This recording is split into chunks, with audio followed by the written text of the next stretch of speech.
and I'd like to welcome back to the channel after a little hiatus, although we did do the fan submitted questions, but a little hiatus since the last time we did a race recap, Frankie Muniz. Hey, Frankie, thanks for joining me today. How are you? I'm doing good, doing good. It's good. So I want to catch up. I mean, we have the Richmond race. Obviously, some things transpired at the end, and I heard you say you were cursed once again. But before we get to that, let's That's go been just back. Let's go back to practice and qualifying.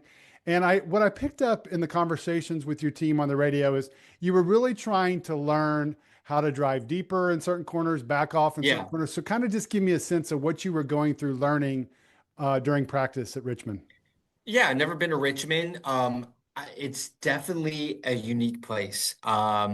Very low grip. I mean, the first maybe two laps you feel like you have grip, and then from that point forward, it just gets progressively more and more slick.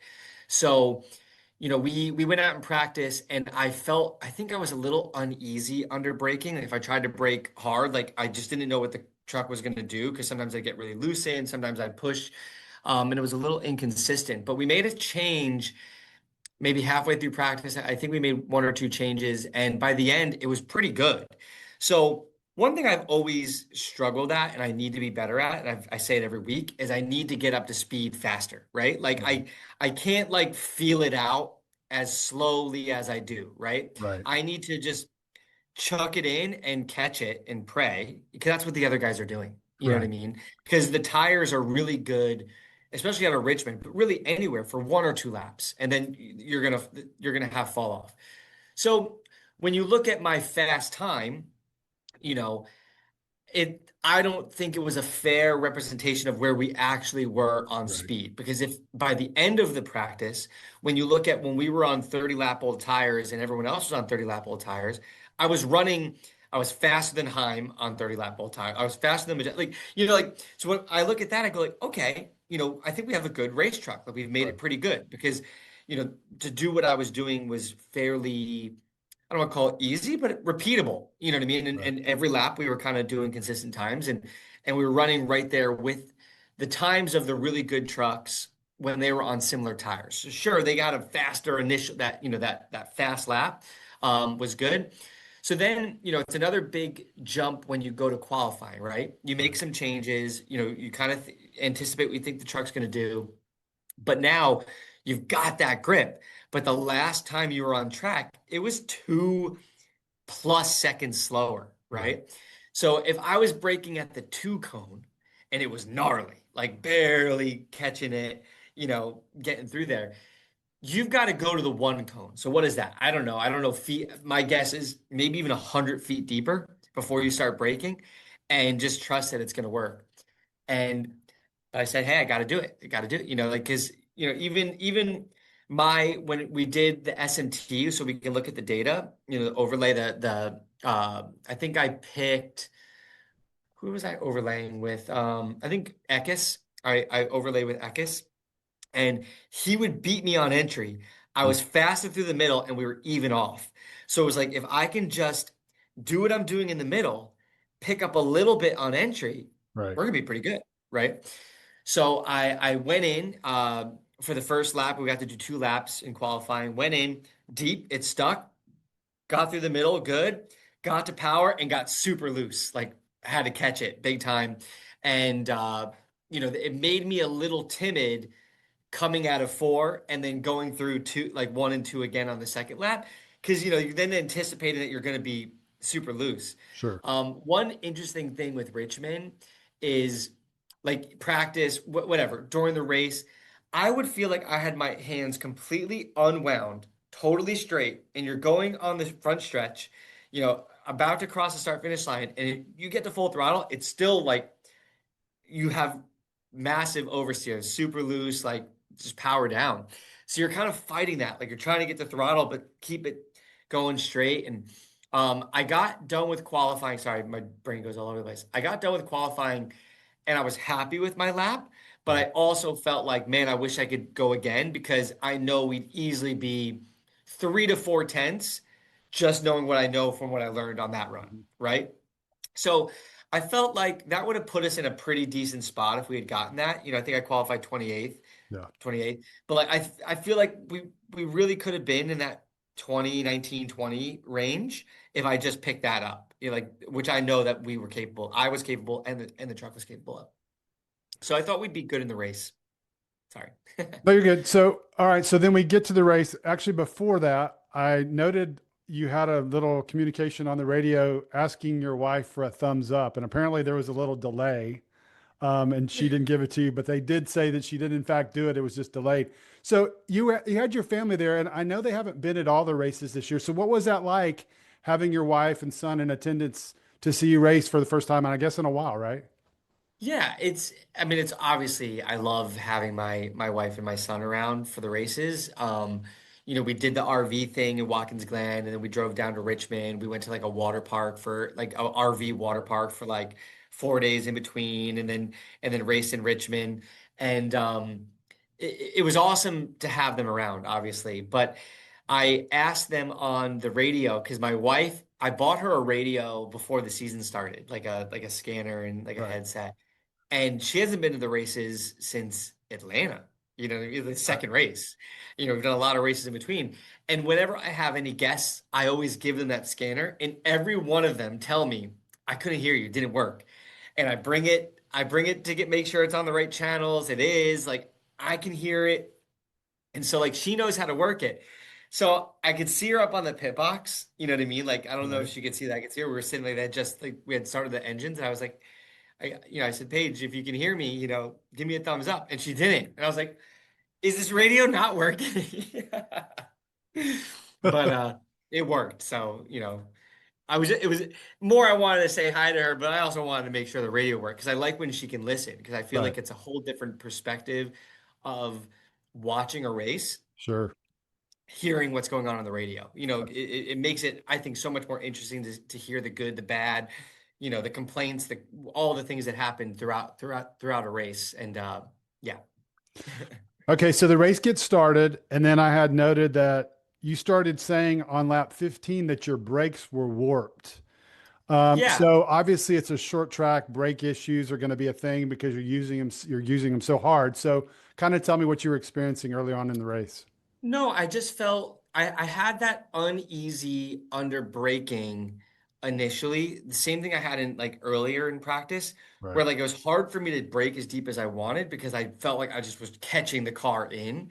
Um, so I felt like unlike in practice or qualifying where I'd brake and release the brake and let it roll and then get the throttle, I felt like I was having to hold the brake a long way around the corner.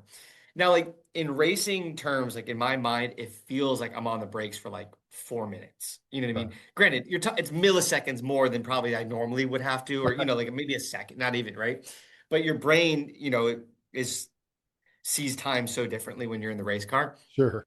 So I felt like maybe I was having to hold the brake too long around the corner, which might be overheating the brakes. But I could feel them physically like, you know, shake, you know, like I don't know if you've ever had like a warped rotor, you know what Yep. I mean, in your street car. Like, you know, you feel it in your butt, you feel it in your hands, you know. Right.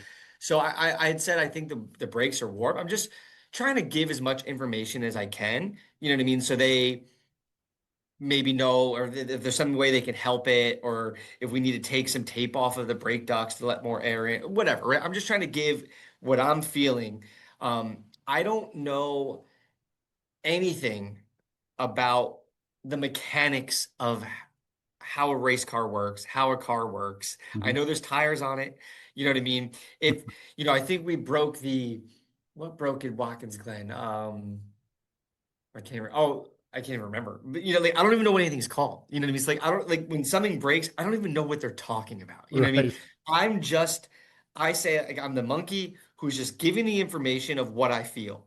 And sometimes I think that's good in a sense because like I don't have a preconceived image of what it should feel like or Sure. what a change is going to do, right? So we even found that changes that should have worked at Richmond, for example, it actually was the opposite.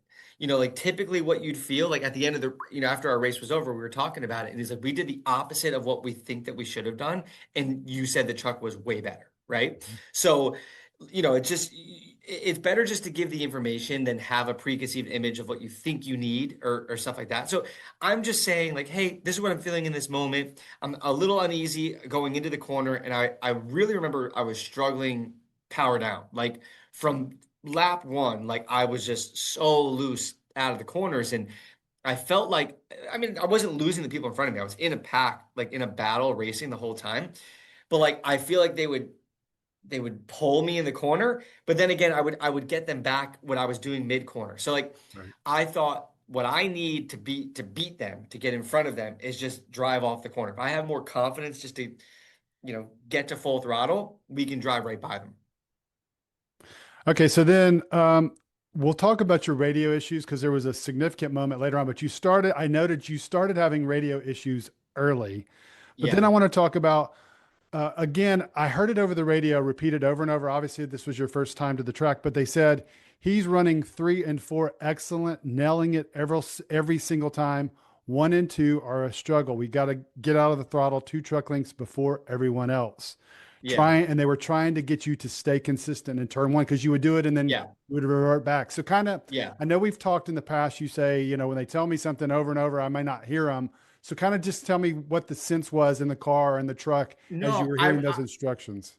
I definitely heard them. This was one of the situations where like I heard them, but I don't think I could do it with where we were at set up, where our truck was at that point in the race. You know Right. what I mean?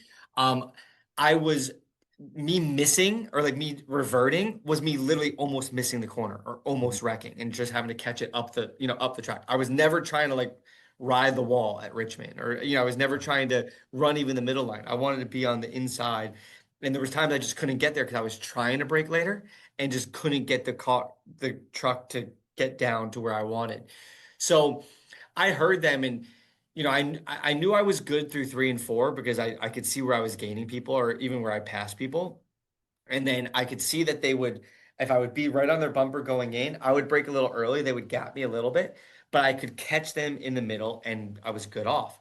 So it was the same thing. I knew that if I could get to where I broke later and still get the truck to do what I was doing in the center and off, or Right. like to the center, we would be pretty good. But I really struggled that first stage of just kind of trusting that I could consistently do what I wanted to do going into turn one. I always felt pretty decent in turn 3 and 4, but like in one, for some reason, I just wasn't 100% comfortable in the first stage. Okay, so then we get to the end of that first stage. You finished 28th. You were 2 laps down, but I thought it was really interesting. Up to number 12th had got lapped. So that was, I Yeah. mean, it's a short track. But then your remarks were at the end of the stage, I clenched my butt cheeks the whole run. I am so exhausted. So Oh, talk to me about how you felt after that first stage. I would say that I don't know if I've felt, I had to think back of like races. Like, I don't think I felt as physically drained as I have at Richmond. Mhm. It's so skatey. You're just catching the car constantly because it's so low grip. You know what I mean? And even like throttle down, like you're like feeding it throttle, but you're trying to do as quickly as possible, but you're feeding it throttle, like kind of going like, like, you know what I mean? Like, so it's hard to relax. And when I get to stage three, I'll tell you what I started doing, Okay. and it helped me a ton. But it was definitely because it was really hot in Richmond too, super humid. I wear a cool suit, but like maybe because I'm 40 years old, I run super hot. Like I'm drenched in sweat, but yeah, I was definitely like clenching my whole body, which it's bad to drive like that. Like when you drive super relaxed, you know what I mean? It is easier and you're faster. But so I was kind of also giving that information to know like, hey, like I need some help. Like we need to make some changes or to try to get it a little bit better just so I can relax a little bit more. You know what I mean? Okay, so you started having those radio issues in that first stage. I know Oh yeah. you slid long on the box on your stop, but Yep. then going to green, it sounds like you just lost complete communication with your Yeah. team. And it was interesting because I could hear them trying to communicate with you, and then occasionally you would communicate. So you couldn't hear them and they couldn't hear you. Nothing. So kind of tell me what happened. Yeah, so we get through that first stage. I'm talking to them. We're talking about the changes. We made the pit stop. We're about to go green. Oh no, we're coming to the choose. We were coming to the Right. choose, and I was like, why isn't he counting? Like I'm like, what number are we at? And I realized, oh my, I don't have radio because he would 100% be counting. So I just went inside. I realized like I shouldn't have gone inside, but I'm like, I have no idea.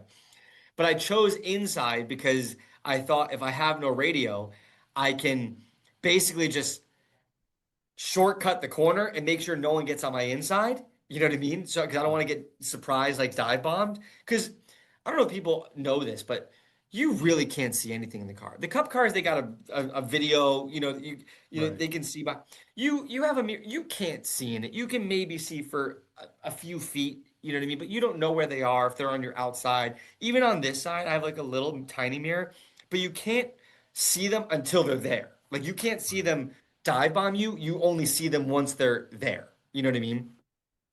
And I'm going, I have no radio at this track that like you need a spotter. Like you need a spot everywhere, but like I need a spotter. You know what I mean? And so I just was trying to survive those laps, but I had no idea. So like I keep coming on the radio going like, I can't hear you. I don't know if you can hear me. Like thinking like maybe it'll like work all of a sudden, but like I have nothing from that. Zero. And thankfully, a caution came out. I don't know how many laps I drove with no radio. It felt like 4 hours. You know what I mean? It was the most stressful situation of my life.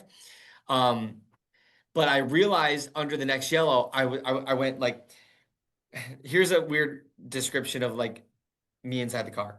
So my radios are on the door. There's two radios. There's a switch. You can switch from radio 1 to 2, and it changes frequencies. So like if maybe radio one's not working, I can flip it to 2. Now the issue is most of my trucks, I've had them move where the radios go a little more forward, right? So I can see it. So I'm not just trying to feel like I don't even know what I'm touching. Right. Because with my helmet, you can't see because you Sure. can't turn your head enough to see it. So this car, they're back a little further and I couldn't see them. So I'm literally trying to like drive behind the pace car, like pull my head down to see the radios, to find the switch for 1 to 2. I couldn't find it. And then it hit me. I went, wait, maybe it unplugged from my seat. And I feel it because you can't see it. I feel it. I'm like, no, it's plugged in. It's plugged in. Okay. And then for some reason it hit me and I went, my headphones, they plug into the helmet. So I plug from my ears to the helmet. The helmet plugs into the harness, which goes into the radios and then out, right? So it hit me and I feel it and it's dangling. I put it in. I go, guys, I have radio. My earbuds were out. I had no radio. So what happened was I grabbed my drink straw. It has a magnet and it sticks on the roll cage. And I grab it and I put it under my helmet. It's kind of a tight fit. You get it in your mouth. And then Right. when I pull it out, it pulled the plug right as we were coming to the choose. You know what I mean? And my Right. brain didn't think that, you know what I mean, until that moment. Another thing, first time I've ever experienced that. Now I know probably the first thing I'm going to feel for is that, even though it'd be really hard to get it back in when you're driving, but at least, I would know what it could be. So I now know better for the next time. Yeah. So you talked about looking over your shoulder, mentioning you talked about the dive bombs, and that was obviously you were trying to keep people from getting on the inside of you. So Yeah. then you said you're so loose in, you've never wrecked so much in your life. You had two saves, and so you finished. Oh yeah. Oh, let me talk about those. I almost lost it like on my own under braking. So gnarly. Like I'm sure they didn't show it because wherever I was racing, you know what I mean? But like, holy moly, how we did not wad up that truck completely. I don't know how I saved it. So then I was mad that like I let like 5 guys by, like me just literally trying to save the car. So I go to the next corner and I dive bomb the inside. And I think Spencer Boyd, like he purposely tried to block me and I hit him pretty hard and Right. like pushed him into like 5 cars and we're all like almost wrecking. But then I got by them and I'm like, whatever, okay, calm down. Like, we're fine. But but yeah, still super loose. On yeah, I guess I'm trying to remember what I have a bad memory of like what feeling was when. You know what I Right. mean? I you know, but yeah, definitely was loose, but got to um make a change and fix it the next time we came in. All right, so you finished 29th in stage two. So then we get to this final stage, and the radio is cutting out again. I remember you saying there was issues going on, but then Could they you get back. hear on the NASCAR app? Could you hear where like it was like someone was queuing, like it goes like Yes. Yep. Yeah. it's so loud in my ears, and when it happens, it makes whatever Will is saying to me, I can't hear. Right? So it interrupts the things that they're saying, and I'm like, half the time I'm like, I don't even know what they just said. You know what I mean? And it was really, really frustrating. Like, because it's like in your ear so loud and you really need to hear. Right. And it was happening the whole race. It was so frustrating. Okay, so then in that final stage, I just noted that they said if you fix your entry into one, you'd be faster than three-quarters of the field. Yeah. So, I mean, we're at the end of the race, final stage. What have you taken from those first two stages and learning, and what were you planning on, and what were you trying to do in that final stage to gain spots?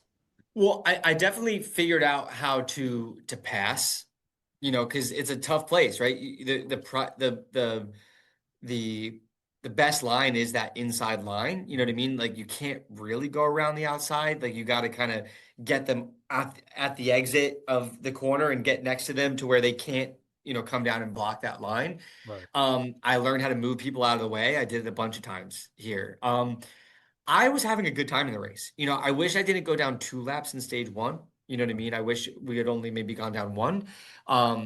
But I thought we were doing good. Like we were racing. We were racing cars the whole time, Mhm. battling cars. And we made a change to start stage three, and I thought we made the truck so much more predictable for me. So I was braking much later going into one than I had been, but it still wasn't enough, right? Compared to some other people. But I felt like I was driving pretty close to my limit in that stage, and we were moving in the right direction. Right. You know what I mean?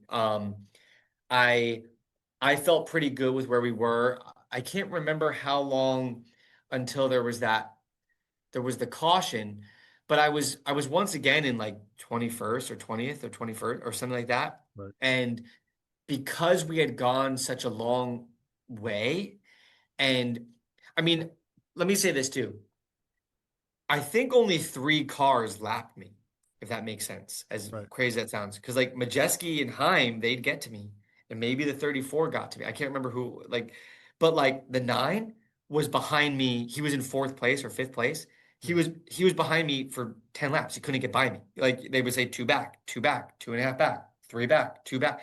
I was like, how is he not getting me? Like, you know what I mean? Like, I figured, but we were running the same lap times as the guys fifth through the rest of the field on old tires. Right. So we decided to run long. We were going to actually, I think, try to make the whole stage without pitting, without doing a green flag stop. So if it went green the whole time, like sure, tires are worth 2, 3 seconds a lap, but like we thought doing the green flag stop, getting the pit road, not getting a speeding penalty, the stop going perfectly, risking fuel, like making it on fuel, was probably worth it for us, right? So because we did that, and then when that caution came out, we actually had gained back a lap. So we put ourselves in a good position at that moment because also everybody else had already gone to their last set of tires. And now we could stop, put our tires on. We were going to be restarting in like 20th, 21st, or whatever it was, and have tires. And we're going to be 2, 3 seconds a lap faster than a bunch of the guys for those first couple laps. Like I thought we were going to be in a really good position to finish the race, 100%. Okay, so then we get to the point where you say something sounds weird when you let off the gas. It sounds like a jet. So Yeah. kind of explain to me what you were I was feeling. trying to explain to them the sound when, Right. like I know what it sounds like when you accelerate and when you let off the gas, like, like this Right. certain sounds. And it was a weird sound. Like I don't know why I said like a jet. I can't even make the noise, but like it just sounded different. I could tell it sounded different. And I also felt like something was dragging. Like Right. but I had hit some people. So, I'm thinking like maybe it's the splitter, is dragging when, and I'm hearing it because we're going slow, right? You hear different sounds but it just felt weird. But I didn't think anything was broken. I was just relaying like it just sounds different. It sounds weird. Everything was working. It's just so I was saying that. So we decide to pit for new tires and come down, had a pretty good stop, like, great four-tire stop. We're coming out on fresh tires, leave the pit lane, and the minute I come onto the racetrack, well, I accelerate, smoke. They're like pit right away, pit right away. I get into the pit lane, and by the time I got to the pit entrance, I had no gear, nothing. Like I was in second. I tried all the gears, no drive, barely rolled, made it all the way to our pit stall, and we realized that we lost the rear gear, and we were done. And I don't want to say it's the story of our season, but if you think about it, like we've had, I called it a decent run, right? Mhm. My goal is always like if we can run in the top 20 in this series, it's a good day. Sure. There's so many good drivers. There's so many good teams. There's so many good cars. And I think back in the, I don't know, 10 races that we've had issues, right? Most of them not our fault. Right. We were running in that kind of 20th-ish spot. And I go, if we finish half of those instead of 34th, 33rd, and we got, 70 extra points just running where we were, not any miracle, right? We're doing all right. We're in front of a bunch more guys in the points, and we're pretty happy. So it's a shame because once again, you feel like the work that we put in as a team, that I put in, right? That I learned and was getting better and put, and the strategy working or what you don't even get to see it to fruition. Right. And it's the most frustrating thing, right? Because it's once again my name on the finishing order at the bottom and not where I want to be, not where the team wants to be. And I say it every time. These guys work. I'm at the shop right now. They work so hard. We have way less employees in this shop than any other team, and they're working just so hard. And to not get a win or like a feeling of like accomplishment Right. is just as hard, if not harder, on them than it is on me. So, it's definitely not ideal, but nothing that we can do, Out of, unfortunately. out of your control. So I do have to ask because there was speculation online and there was really no clear description by the Fox broadcast. Was Yeah. it you that caused the oil? No, and I No. saw, I think Toby Christie wrote that like fluid from my car caused the wreck. No, I had no fluid coming out of my car. Even when the rear gear broke, I still didn't have any fluid coming out of my car. You know what I mean? It, that was Matt Crafton being Matt Crafton, if I'm being 100% honest. He drives like an asshole. You know what I mean? I'm happy to hear that he's retiring this year because, um, he took out his teammate. He's got to blame something. Oh, there was fluid on the track. No, you drove it in deep and you washed up into your own teammate. You know what I mean? Like, Right. don't blame Frankie Muniz. Um, so no, it definitely frustrated me because I don't want to be called the cause of Majeski getting taken out by his teammate. You know what I mean? Like Right. we didn't do anything we weren't involved in that. I was behind the accident. Like they crashed and they were spinning. I went through them. You know what I mean? So like it wasn't my fluid. You know what I mean? And Yeah. if it was from the lap before, well, 36 other people made it through. You know what I mean? Or 34 other cars made it through. So, Right. you know, no, yeah, definitely wasn't caused by us, that Okay. one. All right. So, I wrecked Lane Riggs in Watkins Glen. That was my fault. I'll take that. But no, I didn't cause any other wrecks in Richmond. okay. No.